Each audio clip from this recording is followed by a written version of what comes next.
Hey guys, we're going to do a vertical loop problem as I promised in class. So the vertical loop is not really any different than a horizontal loop, except that you always have this force of gravity pulling down that we have to deal with. Normally when we're doing horizontal loops with orbits in space, we're only worried about that gravity pulling into the center of the circle. So here's our big loop. And for the purpose of this problem, to make it a little bit simpler, let's just assume that you have this car down at the bottom already traveling at some velocity. It's called VO. So as we're going through this loop, that velocity is going to get a little bit smaller. It's going really fast here, and as it starts to go up this hill, it'll slow down. It'll slow down, it'll slow down, and at the top will be the slowest point, because then it'll start going downhill again and speed up. Now, we want to figure out the minimum speed to safely make it around this loop. Now you might think, well, if we're getting all this energy from going down this hill, just go to the same height right here, and that's where I'll end up, back at that height. The problem with that is, if you drop something from this position, it'll go down. When it gets back up, it'll be going 0 meters per second. And if you get to the top of this loop and you're going 0 meters per second, you're going to just fall. Now not only that, if you're going just a hair faster, so let's say we go just a little teeny tiny bit higher, you'd be moving at the top, but you'd be moving so slow that you would fall. Because at the top of this loop, you have gravity pulling down. Now, at the bottom of the loop, you also have gravity pulling down the same amount. But the reason that you turn, you start going upwards, is because you're pushing against the track. I mean, this car wants to go straight, but when it starts hitting this hill, it gets pushed up, which makes it turn. So there's this force pushing in that we call Fc, towards the center of the circle.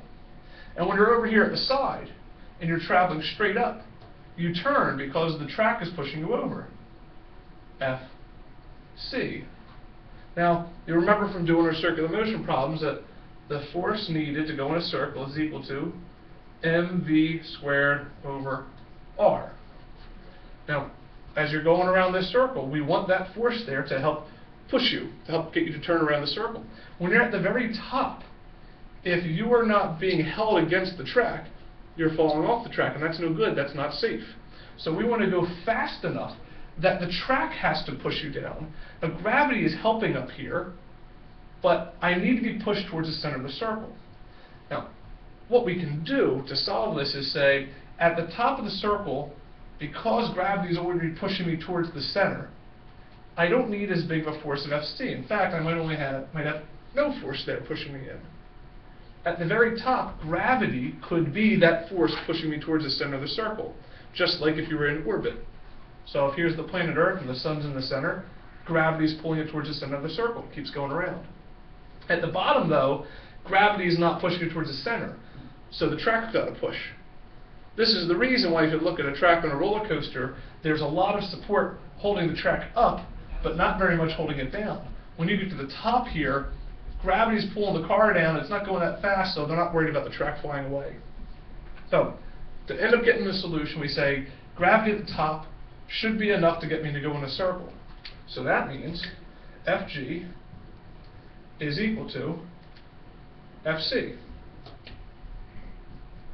which we already said is mv squared over r. And Fg is equal to mag. Well, we can kind of skip this middle section, cancel out our m's, and we can end up finding a velocity, the velocity at the very top. So do a little bit of algebra, and we get ag times r, the square root, equals v at the top. Now, we're not quite done. You know how fast you need to be moving at the top in order to safely stay on the track. So, where does that velocity come from? From rolling down this hill. But you get two kinds of energy from this hill. You have potential energy, because you're high up, and then you have kinetic energy, you're moving. Well, at this point on the hill, and this point on the loop, your potential energy is the same. Which means the energy getting you to move fast comes from falling even higher, somewhere up here. So that difference in height is going to be the energy needed to get this. So if we know how fast we need to be going at the top, we know how much kinetic energy we need.